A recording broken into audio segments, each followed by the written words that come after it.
Welcome to the #1 podcast covering Michigan State basketball. The Final Four is not on the schedule. Join Rod and me, Eric, as we dive deep into the Spartans to get you prepared for every game. Subscribe today for in-depth recruiting updates and fantastic interviews with today's important college basketball personalities like Robbie Hummel. Thanks for having me. I have listened to your guys' podcast numerous times on drives throughout any Midwestern Big Ten city. So I am big fans of your guys' work. Jay Billis. And next time, hey, if anybody in Michigan wants a December tea time, call me.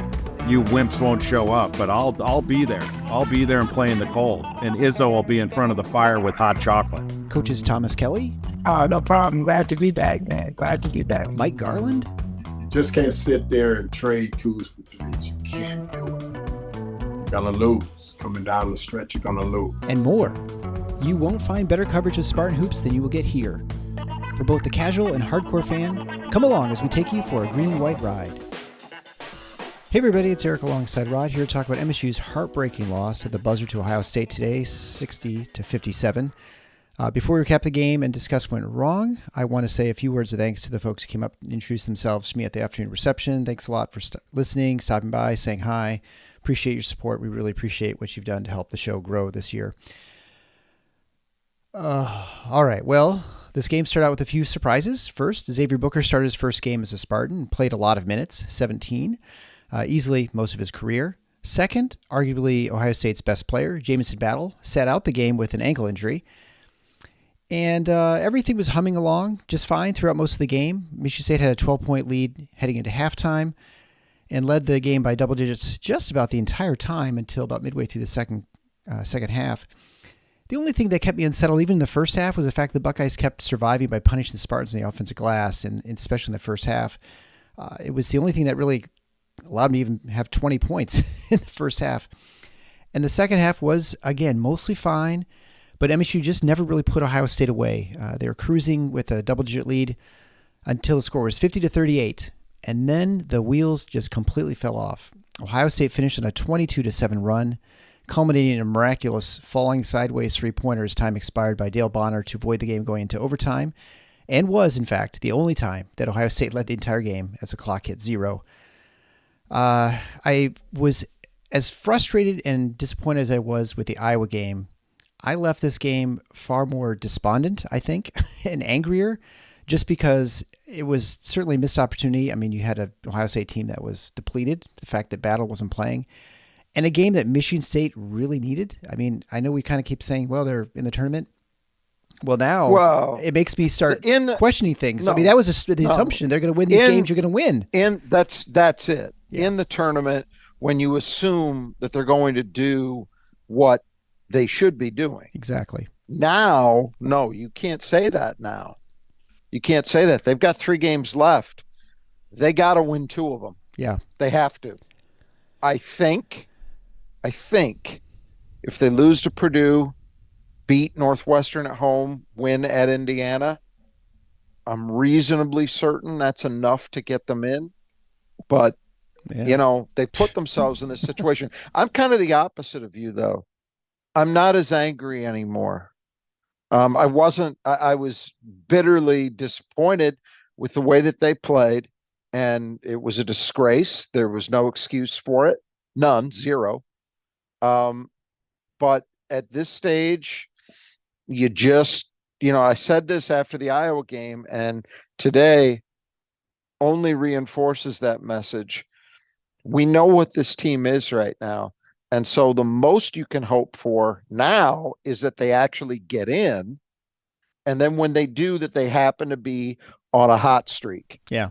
And that allows them to make a run, because you can't, to watch that second half and really the last, 6-7 minutes. Yeah. They were the 11 minutes, they scored 9 points the last 11 minutes, but the last little bit was very painful. Yeah. They just, it was horrendous.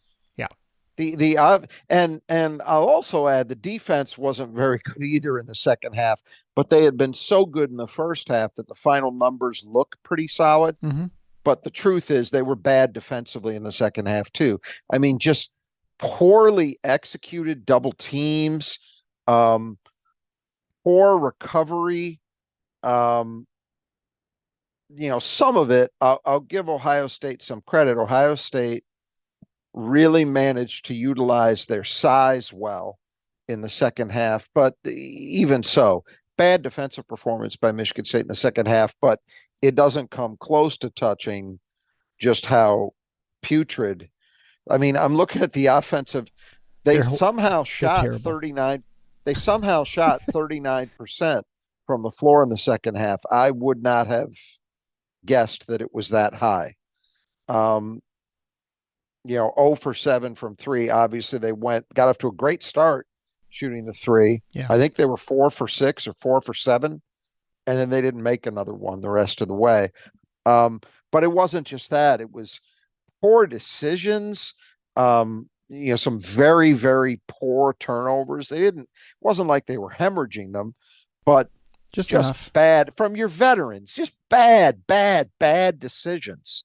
And I did not, we'll get into this a little bit more as we go, but I understand Ohio State is actually a pretty good defensive team inside the arc. But the fact that Michigan State just completely abandoned any semblance of trying to get points in the paint in the second half it boggles the mind how they did that. Those possessions in the second half, the one time late at winning time that they got the ball to Malik Call, it was a face-up situation and he got stripped. Yeah. As I'm watching it, I kept begging, put him on the block. I understand they've got a shot blocker. I don't care. I will take my chances with Malik Call operating on the block against anybody they've got, as opposed to what we were seeing on a night where Tyson clearly was not dialed in, could not hit. AJ, great start to the game, great first 3-4 minutes, and then completely disappeared. And, Jaden didn't do very much either. So what other credible option did they have at that point in the game? And yet we saw anything but that. Very, very disappointing game. But as I say, the anger that I felt after that Iowa game has dissipated a lot, because I can't get angry about it at this point, and for anybody, and I have not looked at social media. I could not give less of it. I wouldn't do that. Yeah. To see what's being said, could not care less. But honestly, I would hope that this isn't the case. But if anybody that thinks that Ohio State got lucky, and look, it was a prayer of a shot, but Michigan State didn't deserve to win that game. They shouldn't have been in that position, right? Yeah. No, absolutely not. No. And and that's another thing too. Like, I understand he throws up a prayer from the corner, kind of a turnaround prayer, but letting the ball get advanced that easily up the court with whatever it was, 6 seconds left. Yeah. I mean, whew. Yeah, you're playing with fire that whole second half of the end, right? Oh, yeah. That they couldn't, they pushed it to 12 on a couple of occasions and just could not put that team away. And, most of that, and again, I mentioned there were defensive issues in the second half too, but most of it, honestly, was they just could not generate any decent looking offense. And I'm going to reiterate for people, that is a terrible defensive opponent they were playing. For the second game in a row, you are playing one of the dregs. Iowa's the worst defensive team in the league. Ohio State's third worst. Yeah. And they didn't look great against Michigan as the second worst. As measured, it's a good point. As measured by defensive efficiency, I'm talking about. Yeah. And once again, somehow Michigan State turns these guys into a juggernaut. It made no sense to me. That's why I was so disappointed with what we saw down the stretch. I just kept thinking somebody's going to figure it out. They're going to figure out a matchup. And again, I really felt that was Malik in this game. And it just never came. It just never came. I will say there were a lot of really good looks from three that, yes, I mean, 100%. Tyson, 1 of 6. Maybe one of those was an ill-advised shot but the No, others they were great looks. and looks. Jaden was 1 of 3, or he was 0 for 3, and he was 1 for 9 in the whole game. I mean, he was the biggest problem. I think. Terrible. I mean, I realize defense kind of drives, but there were plenty of open looks, shots that they normally make, and they missed them. And you make a couple of those. I know they weren't. I know they weren't getting inside, but they were like good looks with a kick back outside, and they just missing them. I don't know. But that's the thing though. At a certain point, you have to adjust. You have games like this. You have games where open jumpers just are not falling. So what do? You have two choices. You either continue to take them, thinking that eventually your luck is going to turn around, which is somewhat what Michigan State did, or you decide, you know what? I'm going to go at it another way. I'm going to try and put pressure on the defense. I'm going to get the ball to the rim, in terms of the guards, or get Malik posted up, something else, something higher percentage. And they didn't do enough of that. They gave up on that, frankly. I felt that, and I hear you, those shots were open, but when they're not going, you have to be willing. I mean, people talk about this all the time, and anybody who's played knows that it's true. When jumpers aren't falling, what do? You try to go get yourself a layup. Yeah. Right? Mm-hmm. That's what you do. Or draw a foul so you can go to the free throw line, watch the ball go through the basket. And, nothing's foolproof in this life. But I'll tell you, it is amazing what a difference that can make. And I just felt like Michigan State, yes, they were open shots, but the way that game was unfolding, especially down the stretch. I mean, look, I love Tyson Walker. Tyson Walker is Michigan State's best scorer. He's probably their best shooter. Did you have any confidence in the last 4 minutes that those jumpers he took were going to go? I didn't. I was pretty sure he's going to split those free throws. Right, exactly. That wasn't a surprise either. It was just one of those days. Yeah. You have to have other answers, and Michigan State has them. Again, I'm flummoxed by the fact that Malik Hall, and I'm not putting it all on everybody else, because Malik was spending a lot of time on those possessions, whether by design or intent, floating around with everybody else. He wasn't putting, as I say, the one possession he got late, it was a face-up where he caught the ball probably 16 feet from the basket and tried to work his way in and got stripped. Well, he's capable of making those plays, but I mean, I look at it, he got 9 shots from the floor. Not enough on a day like today. Not enough. They needed more because other things were not happening for them. Yeah. And instead, we got what we got, and you take a loss that there's no excuse for the second game in a row. Well, let's talk about the big course news was, Xavier Booker. I had the reception, so I didn't listen to the radio show. I had no idea he was going to be starting. I was surprised. He played 17 minutes. Yeah, word got out about a half hour before. Yeah, so he played a lot in the first half, maybe 4 or 5 minutes in the second half. I think he checked out with 15 minutes left and didn't come back into the game after that. 17. So he's 3 for 6 from the field, 1 for 3 for threes. He missed his free throw attempt, had 3 defensive rebounds, 3 blocks, and finished with 7 points. Yep.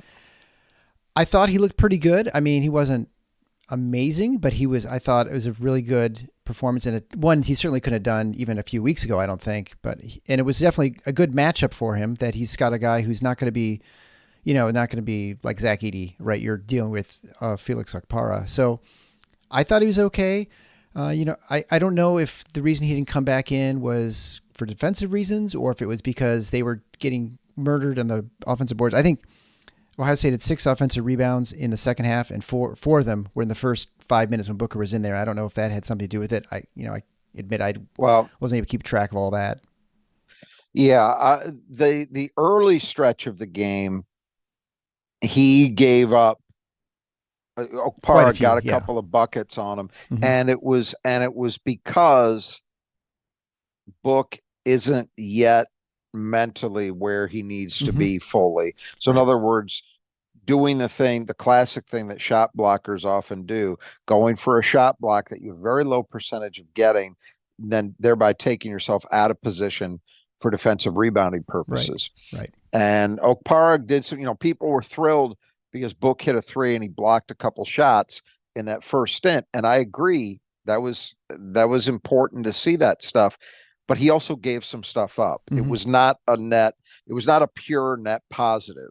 And I don't mean to denigrate his performance, because I think he should be happy with what he did in this game. Well, I think so too.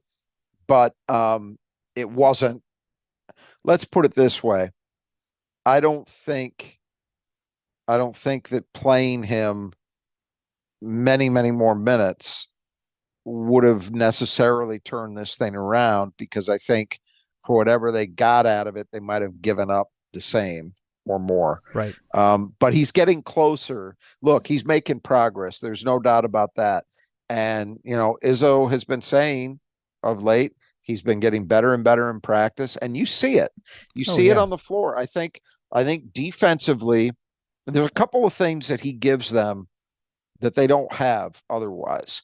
One thing he gives them, you mentioned the 3 blocks. Mm-hmm. That's great, but it's not even just the blocks. It's the effect that his length has. Yeah. Mady Sissoko and Carson Cooper actually have plus wingspans, but they don't affect, you could see it. They do not affect a game around the rim the way Xavier Booker can. Xavier Booker is, I'm not ready to put him in Jaren Jackson's class, not by a long shot, but he's closer to that or to a Marcus Bingham than Cooper or Mady are. That's for sure. And so that is something he brings to the table that we saw in this game that I think is different for this team. The other thing he does, he had a possession, I think it was his second basket, where Jaden was penetrating and he just kind of lost the ball on the way up. Yeah. And Ping-pong, Booker snatched it and then went right up in one motion and finished with a layup. Mm-hmm. Now, that might not look like a big deal. In fact, said, well, that's a lucky break. The ball happened to kick to him. Yes, that's true. But I would submit Michigan State does not have another big who makes that catch and who then has the ability to go up as quickly and as fluidly to finish the play once he caught it. Michigan State's bigs do not collectively have great sets of hands, but Booker's got better hands than anybody. And that's not the be all and end all of things, but that play was an example of, or actually, I'll say this, the lob play in the second half, his one score in the second half, is caught it, boom, one motion flush. He is capable of quick reactions in a way that their other bigs aren't. This is the thing that really hurts Mady and Carson in particular. Less so, I think, Jackson, but definitely the first two. Their offensive reactions are not quick. They're not fluid. Mm-hmm. They catch the ball down low. It takes them a second to gather, typically. And by that time, the defense has often recovered, which makes finishing harder. Very rarely do you see those guys. I can't think of any times this year, really, that I've seen those guys make a play like that one I was talking about that Booker made in the first half. Because that's why he scored. It was because he snatched it and he went up in one motion quickly, fluidly. He didn't give the defense a chance to react. And the big problem with Michigan State's bigs this season, I think, in terms of their scoring, has been they give opponents time to react far too often. So he does bring some things that are clearly not there with anybody else. It'll be interesting to see what happens the rest of the way. I can say this.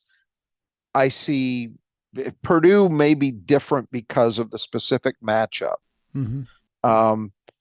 But I see no justification as a general statement for him playing less than this until he does something that demonstrates that he should play that much. Because to me, that was the most positive 17 minutes by a long shot. And not just the scoring. The three is great, fine, whatever. And the other two buckets, fine. But he impacted the game defensively. He had some issues defensively too. You can't whitewash those, but he made an impact at times defensively, and I thought he rebounded reasonably well. Again, not perfectly. Yeah. There's enough there. You got it, because you're not, look, we're at the point in the season. There's not a big turnaround coming for Madi or Carson at this stage. No, they are. Yeah. Now, I thought Madi was better today than he's been in a while. Yep. Carson was not, but that's the thing. You kind of, what you're hoping for is that on a given day, one of those guys shows up and plays plus basketball. But that neither one of them is making great leaps. I mean, it would not be shocking to me, based on what I saw today, that you could have a game where, yet this season, where if Xavier Booker plays, let's say 20 minutes, so just one more turn than he had tonight, could he put up like 10 and 7? Yeah, he could. And that's production they have not been getting from their bigs. So I would say, it's a great example when you're talking about earlier about that the gathering is that play at the end where Madi got the offensive rebound, brings it down and goes up to put it up, and then he gets stripped on the way up, right? That's a good example of just where he absolutely no reason to come down with the ball. Perfect. Right? Perfect example. Yes. You can, if you have a guy who can collect the ball and go up either before he comes down or immediately, that's an advantage. Yeah, you're giving the defense less time to react. That play you're talking about is exactly what I'm saying. That is standard issue for Madi and for Carson, because they don't have the hands and they're not as confident.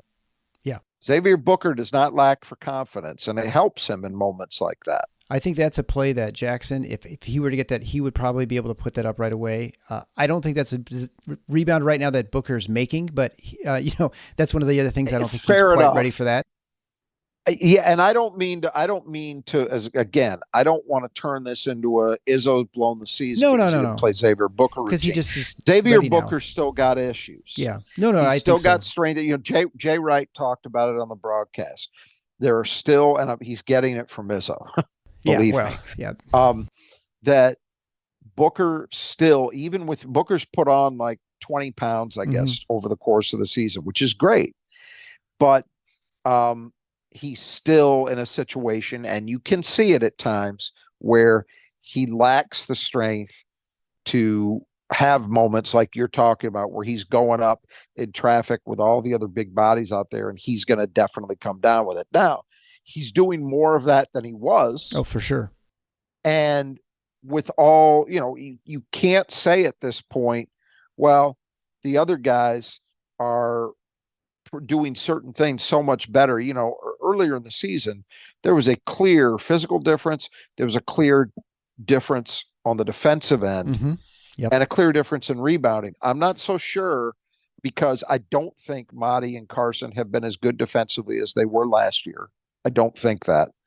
I'm not sure that same gap is so big anymore that it offsets what Booker can give you in other ways. And again, while he's got defensive issues in some senses, he also does bring some strengths that nobody else is bringing.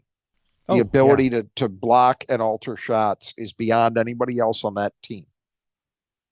You could see it. You saw it today. I mean, it was loud and clear. He's had other moments. He had a good defensive possession against Camwa in the game at Chrysler Arena a week and a half, 2 weeks ago, whenever that was. He's shown that before, but today it was very much on display. I mean, you can see why he was rated so highly, right? The skills and the physical makeup is there. He just needs to put on the weight to be able to compete better. It's a very simple thing. It's that he has a skill set, and one of the things we have not seen this year, but I know he has. For a guy his size, he has actually a very, very good handle. I think we talked about this. Around the Minnesota game. Yeah, he's capable of doing some of the same things that Dawson Garcia can do at a similar size. I think Book might be a touch taller, but it's close. He is very capable of having that kind of offensive game. So it's that. And, I think one of the things that actually gets him into trouble at times is athletically, he is what I would call a very easy athlete. Mm-hmm. Xavier Booker does not ever look like he's straining. Right. But he is a fluid athlete. And it's part of what I was talking about with that catching and right. converting thing.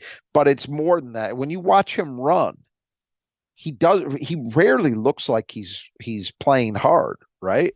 Mm-hmm. But he is a very fluid athlete. And look, when the strength component and the IQ component, at some point, I think there's still as good a chance now as there was at the start of the season that Xavier Booker will be an NBA player.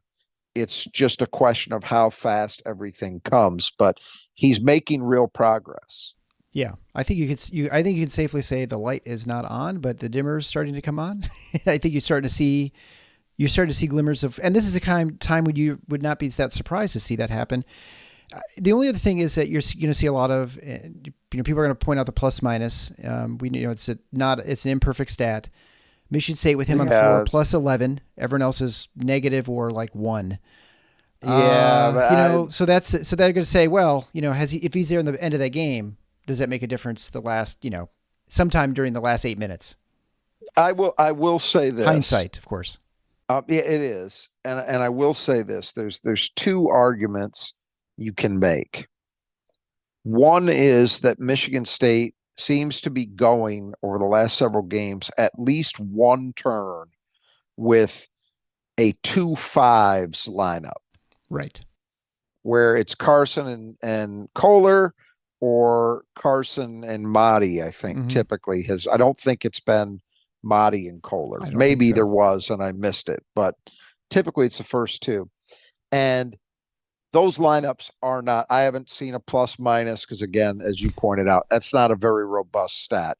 But I know what my eyes are telling me. I'm gonna go with the dreaded eye test on that. My eyes are telling me that lineup is really struggles offensively, and it's not as good. It's not good enough defensively to justify its usage.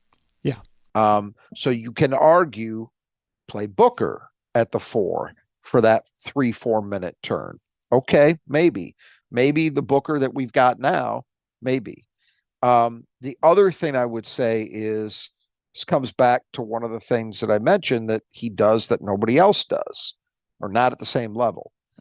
Ohio State really made a lot of hay down the stretch getting the ball inside. Now, it wasn't all 5 men dunking or anything. It wasn't that.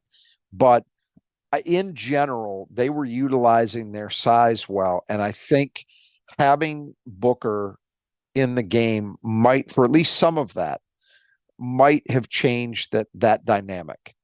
Because now you've got to think about it. The same way that Michigan State had to think about Okpara. Yep. It's a similar kind of thing. And I think that was enough of a problem down the stretch for Michigan State that I would think with a chance to do it over, Izzo might think about at least giving Booker another turn, another shot. But like you said, hindsight. Yeah.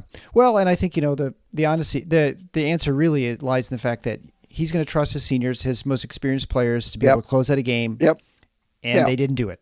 And I think, that and now, it's just evidence, right? And so you get the same situation, you're like, oh, well, maybe this is not the way to go. For all that said, I once again come back to the fact that we've spent all this time talking about Xavier Booker. You know why they lost this game? Because the guards sucked. Yeah, they were bad. Because the guards didn't hit shots. I'll even add Hallman into that mix too. He was not good. Oh yeah, not a good game for him. No, they didn't hit shots, and look, sometimes that happens. I'm not all over Tyson Walker because he had a bad shooting day. That happens even to good shooters. But what you can say is you didn't try to find other ways to get it done. And on the occasions you did try those other ways, you weren't finishing plays. I mean, yeah, they there were a lot of very makeable shots inside the arc that they did not convert. Yep. And as I mentioned, the turnovers collectively were not a huge problem, but boy, they were poorly timed. And I think Ohio State they had a 12-7 edge in points off turnovers, even though the turnover difference was only 10-9. Yeah. But they had a 5-point edge. And why was that? Because Michigan State made some very untimely, poor live ball. I mean, what did Ohio State? So Michigan State had 10 steals. turnovers. 7 of them were steals. Yeah. Michigan State had 7 too.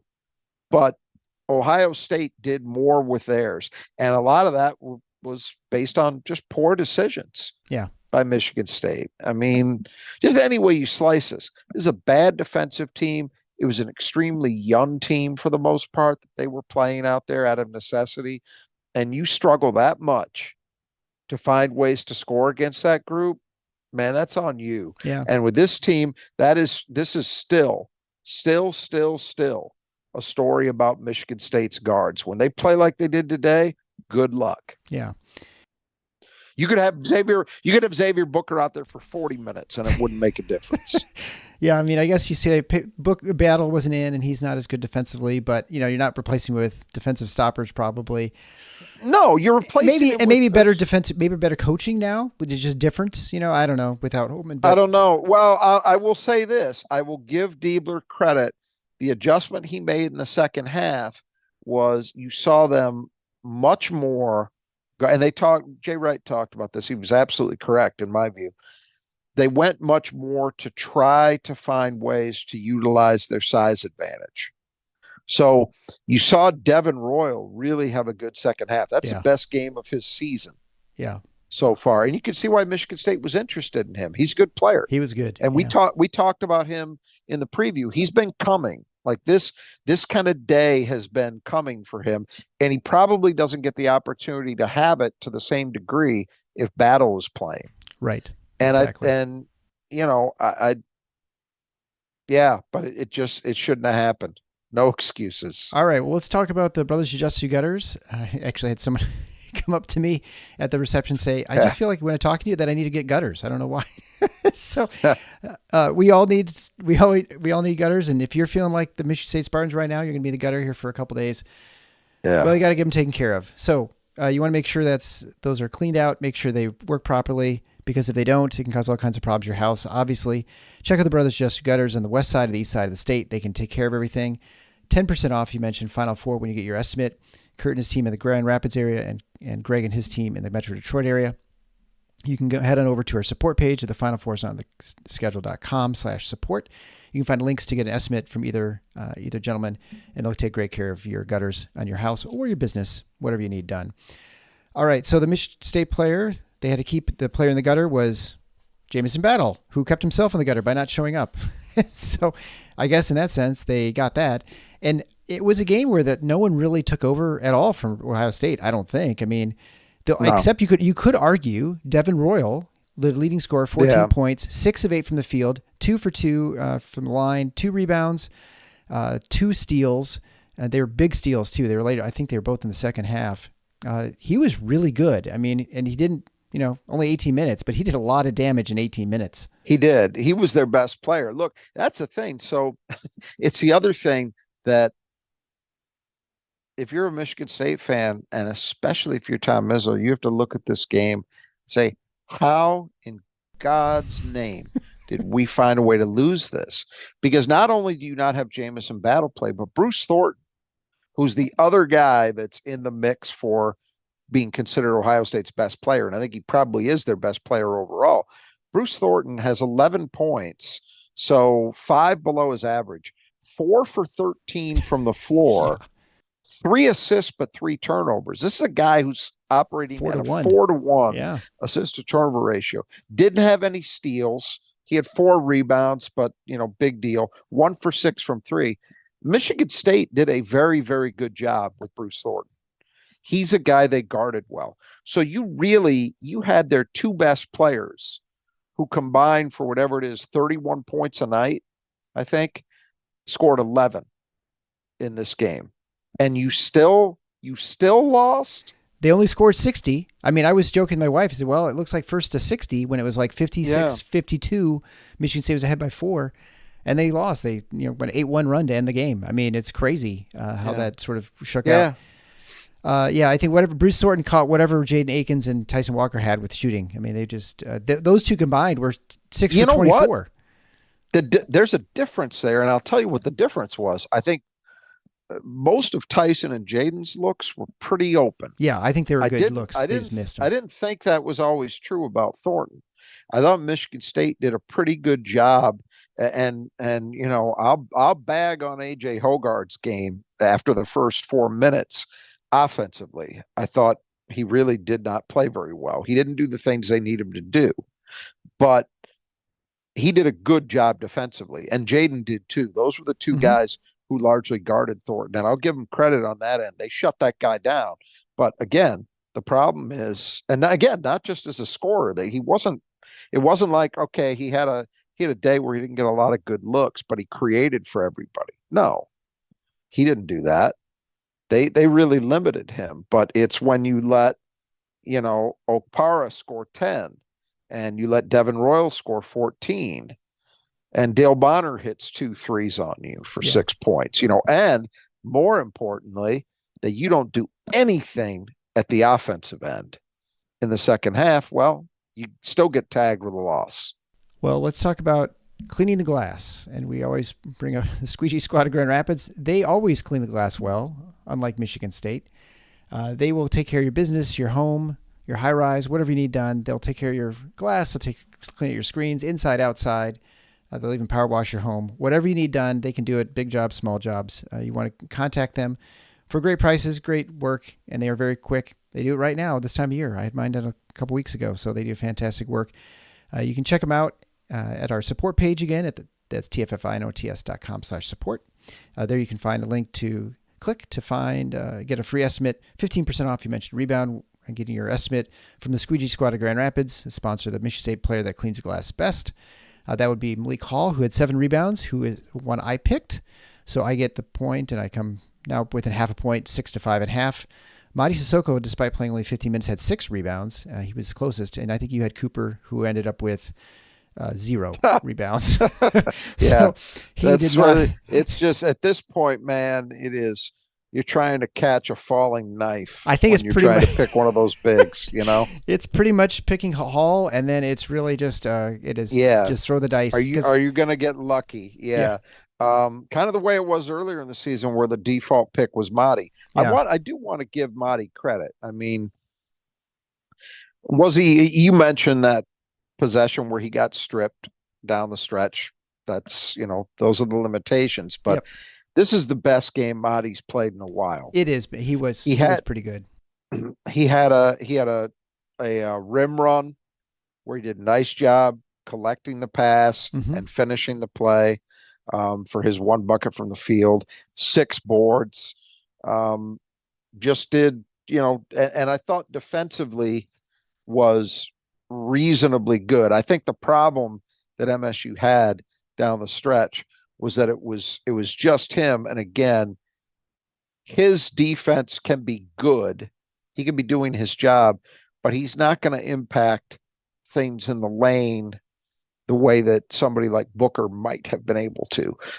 So I think that's, but I do want to give him credit. I thought this was a game where Madi played reasonably well, trying to do the things that they asked him to do. Yeah. Yeah, you look at down the rebounds for the guards. I mean, Tyson has 3, AJ has 2, Akins has 3. You think, well, that's not a bad effort. I mean, Trey had 1. But what obviously wasn't enough. I mean, there were a number of times when, like, I'm just thinking like this later in the game where, Sissoko has to come out, kind of doubles, and the rotation creates a imbalance so that even when the shot is missed, there's no one there to rebound or to block out. And so that seemed to be a lot of what happened. I mean, Ohio State just has everybody crashing the boards, and that, to their credit, that's usually how Michigan State played, right? Just haven't been recently. Yeah, that seemed to. Well, and again, I give some credit to Jake Diebler, because that's another area where he played the one card he's got to play, which is size. They've got good size kind of across the board. They're not a huge team, but with Okpara and Key, you've got two legitimate fives, and then kind of everybody else except for Thornton is, and I guess Bonner, but they got a bunch of guys that in that 6'6" range. Yeah. And they do a nice job. And part of that was the way they ran their offense, but part of it was, as you say, the way they hit the boards. And Michigan State just did not. I mean, between Okpara and Key, those guys had 13 rebounds. And I'll tell you where you mentioned, well, Jaden had 3 and Tyson had 3. It's not a bad job. Well, Roddy Gale had 8, 3 offensive. Yeah. That's a problem. That's what Michigan State needs from its wings. Roddy Gale is. That was in 27 minutes. If he's taller than Jaden Akins, it's by an inch or less. Yeah. And he's not a better athlete. At best, he's in a similar range. I don't think he is. I don't think he's as good an athlete as Jaden. So no excuse. Yeah. Like you can't have that happen. But again, I think in that second half, as you said, Michigan State, their rotations were really hurting them. They were not sharp. And so you were constantly kind of scrambling. And then when they would try to apply double teams, that was just terrible. Yeah. Then they got terrible easy looks. Terrible execution. Mm-hmm. Yeah, you can't have that. Yeah. I mean, Devin Royal had a field day on that stuff just by moving. Yeah. And then he started he was just on, and then he just hits like a fadeaway, and then he just kind of gets then he started hitting some mid-range shots. Right. Yeah. All right, well, let's move on to the 5 keys to the game, brought to you by Nudge Printing. Nudge Printing at nudgeprinting.com is a great way to support the Spartans and get your Spartan apparel. They have hoodies, T-shirts, zip-ups, quarter zips, whatever you need. They've got a rotating selection of different products. They're all great. I have a bunch of their stuff. They're super comfortable, very wearable, very durable. Just great stuff. Gabe and his wife Brittany do a fantastic job with the business based in Michigan. The Spartan alums, and so they do fantastic work. They also have all kinds of vintage stuff too. You can check out their selection at nudgeprinting.com, 20% off if you type in Final Four, just as one word at checkout. So the first key to the game is make them feel you. Well, I'd say Michigan State made them feel them in the first half. They did, defensively, they really did a really great job outside of the poor offensive. They gave up 7 offensive rebounds, which is the only reason that game was 12 points. I mean, it should have been 20, right? I mean, that was. If you snare a couple of those offensive rebounds, or defensive rebounds, I should say, then that game is different complexion going into the halftime in the second half. But it didn't happen. But anyway, I thought they did a good job the first half. Second half, not so much. And I don't know. What do you think?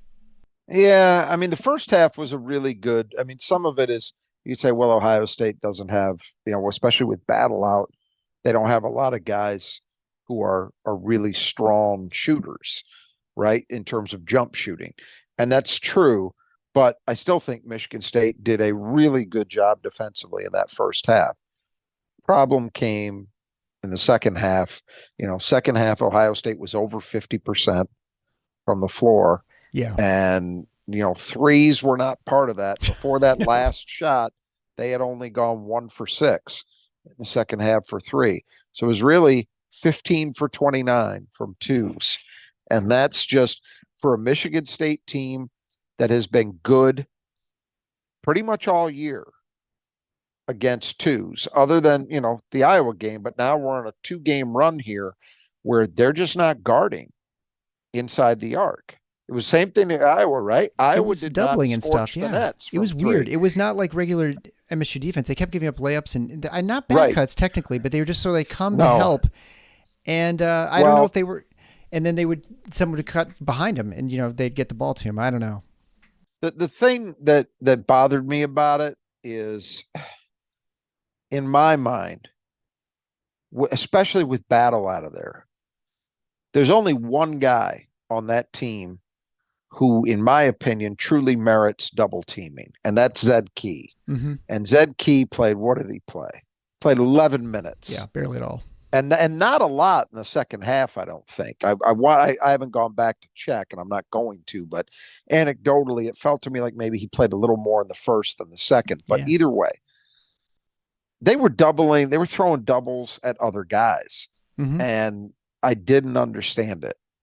And it's it's an interesting thing because Tom Izzo in the last 2 years has doubled more in those 2 seasons than in the previous 20 whatever of his career. Yeah. And I don't think that's an exaggeration because Michigan State was always forever and ever and ever known as a team that did not double. Izzo did not want to give up open threes. He didn't want to give up the kind of stuff that was going on today. And so he just lived with single coverage. And, we can all think about games where that happened. And, on rare occasions, Michigan State might pay for it, but usually it was a winning philosophy. Last season, I think they were starting to really take it on the chin with some post players in the Big Ten. And so he changed it up and actually started doubling. But I do not think Michigan State, is my opinion, I do not think Michigan State is a good doubling program at this stage. I don't think it's something that's in the program DNA. And when you see their guys try to execute doubles, I'm talking about doubles as something distinct from dig downs from the perimeter. That's stuff they've always done. Right. And they've often been very, very good at it. I'm talking about pure doubles where a 4 is coming over to help the 5 against the opposition 5, that kind of thing. I just don't think they execute it well. And yeah, it's easy for me to sit here and say, look, live with what happens in single coverage. But I did not think it went well today. Let's put it mildly. I would argue too that what it hurts you, not so much the threes, but it really hurts you in rebounding. I feel like that everyone's out of position for rebounding. Oh, you have a body on, and I think that's where they're getting killed on the defensive glass so much, especially today. I mean, because even if the double worked well, which there's still a shot goes up, there's someone there who's going to get an easy rebound and a putback. Well, ideally, if you're doubling, one of 2 things you're hoping to happen. Either you force the ball back out on the perimeter, so they've got to restart their offense and they've lost time on the shot clock, or you're forcing a bad pass. You're forcing a turnover. Usually guys aren't going to be able, with rare occasions, aren't too many guys who are still going to be able to get a shot off against that kind of doubling where it's 2 big guys coming. That's really hard to get a shot of. And Ohio State wasn't beating the double that way. They were beating the double by making passes. They were finding guys open around the rim. It wasn't even so much offensive rebounds on that stuff. I think where that came in was sometimes if they kick the ball back out, they get a shot up. Michigan State wasn't recovering well enough. Yeah, finding a body. For everybody to find a body. Right. Yeah. That's true. But my main problem is Ohio State was beating the double just by passing to an open man. That you can't have that. But that's I have never felt that Michigan State's doubling this year has been particularly great. Well, we may. There've been games where they have been.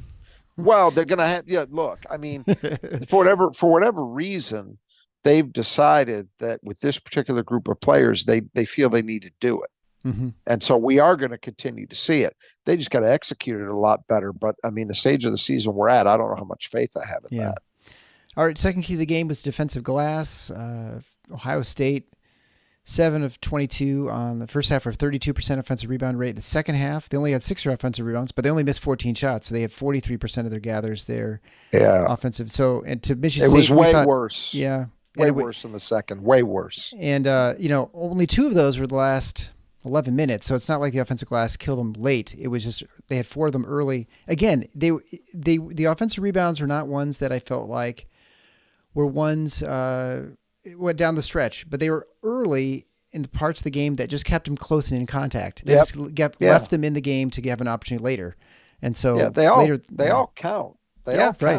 count. And that's, look, we came in saying defensive rebounding is something you've got to do well in this game because Ohio State, they were true to form, right? We said this isn't a great shooting team. Well, they're not, and they weren't. They had a nice second half from two, but they shot sub three. They shot sub 40% overall for the game, and they were terrible from three. Yeah. So they were exactly what we said. The reason they're ranked where they are is two things. They don't turn the ball over very much, and they do offensive rebound at a decent clip. So we saw that happen too. They were effective on the offensive glass, and they didn't turn the ball over excessively. There you go. Still shouldn't have been enough to win. No. Yeah, I mean, but when your offense stinks on top of that, this is what happens. Yeah, this was definitely a game where the offense let them down the second half, clearly. Third key to the game was AJ, who you mentioned, and I agree with you, came out really strong. I thought he played very well, and I'd say Jaden did. And then both of them just sort of defensively were fine, but just offensively were just not good. I will say, and this is damning with faint praise, this probably was AJ's best overall game in a couple weeks since the Illinois game. I don't think he was terrible. I thought he was okay, but he wasn't. But what burns me is, and I can't remember exactly how much time there was on the clock. He made a terrible pass that led to an easy bucket for Ohio State when they were really fighting to hold them off. And every possession was such a slog that you had to do better than that. Yeah. And the other thing I'm disappointed with, as I say, I understand Ohio State's a good defensive team in the paint, but at some point in that game, when you determined, okay, the jumpers are just not falling, we got to find other ways to score. Well, AJ Hoggard is option one for that among your guards. He should be. Tyson's productive there too, but AJ's the guy who should be able to give you something. And he just didn't. I mean, he had 5 points in the first, whatever it was, 4 minutes of the game. Yeah. And he ended up with 9. This was a game where, because of the way it unfolded, I think they needed more from him than they got offensively. His own offense, I mean. Everything else was okay. I mean, he had 1 turnover, he had 4 assists. He was okay. But he wasn't as dynamic as they need him to be. So, if you're going to be the point guard, that's your job. Yeah. Sorry. Well, and I was thinking, as we're driving back from the game, it is so funny coming out of the games especially after the Iowa game, but even this game, everyone's just so angry and mad. Like, people are rude and like pedestrians. Everybody is really just grouchy. But I was talking to my wife, and I said, I always think when you watch Michigan State, you sort of, I guess, have eras based on who the point guard is. Like, there's the Winston era. There's, Kalen Lucas. Cleves, right now it's Hoggard, Cleves. Right. Yeah. I mean, that's how you sort of think of these teams, because that's just the way the team is, right? It's yep. Point guard driven. And this has been such an up and down all the time for the last few years. I will be happy when I feel much more confident with Fears as the head, assuming everything he comes back okay, that you're going to get consistent play throughout. I will say this. I was very insistent and very adamant when he was recruited that I did not think it was the right move. Now, the reasons that I thought that were twofold at the time. One was I believed it was going to lead what was a precarious commitment anyway from Jalen Terry to go the other direction entirely, where they do not get him. And that is, in fact, what happened. Now, it's very easy to say, well, Jalen Terry's done nothing in his career, first at Oregon, right, and then at DePaul. I can't argue that. But, the unknown's undefeated. I really liked Jalen Terry, really liked him as a high school player. And I think at Michigan State, I think it would have been a different story. How different, I can't say. Yeah. Right. I don't have a lot of, I'll freely admit, I don't have a lot of hard and fast evidence that can be pointed to for that, but I really didn't like it. But the other reason was just AJ Hoggard himself. And what I saw of him his freshman season also did not convince me. Now, I have in turn, as his career has gone along, he has had some undeniable high points over the last 3 years. I freely admit, he is a better player than I thought he was going to become. But can you really say I was 100% wrong? I don't think you can. And I wish I was.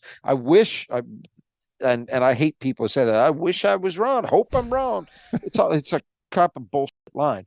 But I really sincerely do. I wish that I was fully prepared for it after the way he closed last season. Oh, I know. I thought that he had finally solved it. And all right, we're going to get a steady high level AJ Hoggard this season. And it's been anything but. It's been the same old stuff. And you're right about eras. And unfortunately, what this one is going to be remembered as, and that almost certainly applies no matter how this ends, unless they get to a Final Four somehow. But the way this era is going to be remembered is going to be primarily about maddening inconsistency, never finding that level that you just hit game in, game out. And the guys you mentioned, look, you come to Michigan State, standards really damn high. Because I can go back to Irvin Johnson, Scott Skiles, Eric Snow, the latter stages of his career. And then you get into the Izzo era, Mateen Cleaves, Marcus Taylor even for a year. And then eventually you get to Drew Neitzel, Kalen Lucas, Keith Appling, Denzel, Travis Trice, right. Denzel, if you want to call him a point guard, and of course, Cassius Winston. I just reeled off a lot of guys. And that is the standard. That is what you are judged against. And I think would you take AJ over any of the guys, any of them that I just listed? You can make an argument that he's had more of an impact in a sustained way than, say, somebody like Travis Trice did, because Travis was a backup for a lot of his career, and so he didn't get the same number of minutes. But AJ's never had a season like Travis's senior year. I mean, he still got a chance, I guess, to write the last chapter, but I'm not betting on it. No. Is there any of those guys? No. Even one of them? Would you take him over Tum Tum, maybe, Well, Tum but Tum? okay, but the thing about Tum is, for all the bitching and moaning, AJ's clearly had a more impactful career than Tum did in offensively, for sure. Yeah. Defensively, it's a better argument. But the thing about Tum's career is Tum also played on the same team that had Denzel Valentine and then Cassius Winston. He straddled those two eras. Yeah. So they had other guys who really, that's the thing. Tum was really not ever the prime playmaker on those teams. He was in a role that was more akin to, say, what Tyson Walker plays for Michigan State, as a playmaker, not anything else. Yeah. But as a playmaker, kind of the secondary guy. MSU had other guys. I mean, the two guys I just mentioned that he straddled those two eras, they're arguably, I would say, it's those two and Cleaves that are the discussion for the three best passing, creating point guards that Izzo's had. And they're both in the top 5 all time, in my opinion, in that regard. So it's a high standard, but that's my point. Because it's a high standard, AJ gets judged by that fairly, in my view. And we are going to look back at this era, and I think we're going to say, I think a lot of people are probably where you are. And I am, we need to see what Jeremy Fears looks like when he's fully healthy again. I'm optimistic, but assuming that he is the same athlete that he was before that incident, Yeah, I think a lot of people believe that it's going to be better. Yeah. Well, and I think the thing that's easy to forget too, that, well, I don't think we forgot, but they closed well last season. Then the Big Ten tournament, big stink egg, stink bomb. Yep. And then fantastic in the tournament, the NCAA tournament, right? So, that just further evidence. It's just our hopeful that we're going to see the AJ from the NCAA tournament, not the AJ from the Big Ten tournament. And we've seen both. You could. We've seen both this year. I don't think the last chapter has been written, but No. even, again, unless there's a huge run that happens, there's no changing the ultimate verdict on that, right? No. Which is, it left you wanting a lot more. Yeah. At the end of the day. Well, let's hope we even have an opportunity to get the Final Four at this point, meaning in the NCAA tournament. All right, so let's go to the fourth key to the game.